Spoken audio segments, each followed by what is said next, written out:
Well, this is, to me, the prettiest spot in the entire world.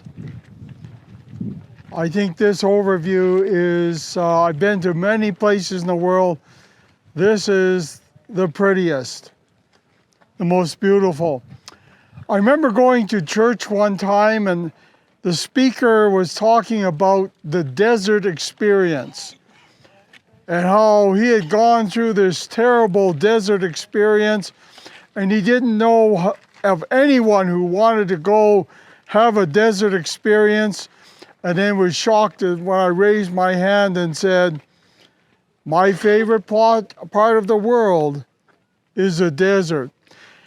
And just sort of before I do the Bible reading, I want to quote from a world famous theologian, who I think he caught the significance of the desert.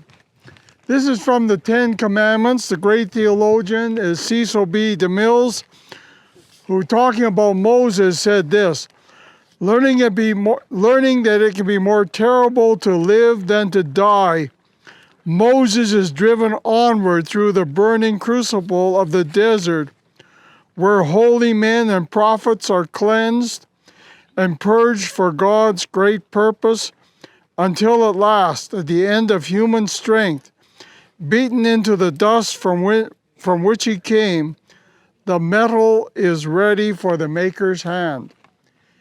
And it was people like Moses who really got his call in the wilderness. We are in the Negev, we are in the wilderness of sin, and I just want to read a short passage, Numbers 21 to 13. The title of the Bible reading in my Bible is A Time of Testing and Failure. Then came the children of Israel, even the whole congregation, to the desert of Zin in the first month, and the people abode in Kadesh. And Miriam died there and was buried there. And there was no water for the congregation, and they gathered themselves together against Moses and against Aaron. And the people chode with Moses and spake, saying, would God that we had died when our brethren died before the Lord. Why have you brought up the congregation of the Lord into this wilderness, that we and our cattle should die there?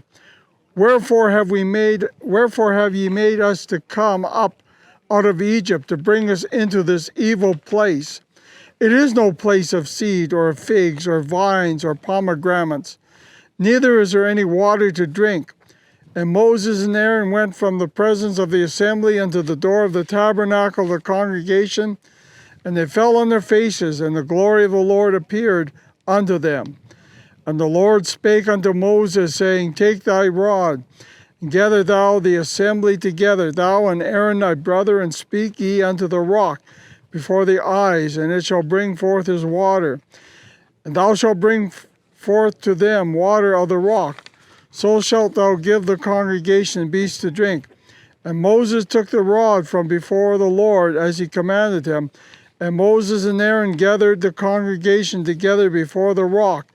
And he said unto them, hear now, ye rebels, must we fetch you water out of this rock? And Moses lifted up his hand, and with a rod he smote the rock twice. And water came out abundantly, and the congregation drank, and their beasts also. And the Lord spake unto Moses and Aaron, because you believed me not, to sanctify me in the eyes of the children of Israel, therefore you shall not bring this congregation to land which I have given them. This is the water of Meribah, because the children of Israel strove with the Lord, and he was sanctified in them. In a sense, I wish we could have walked up here, because then you would have had an understanding of what it means as a heart panteth after water, so my soul pants after you. It's a dry and hot desert. But this is the place where God made prophets and brought his people, sanctified them, and cleansed them in the desert. And I love this place.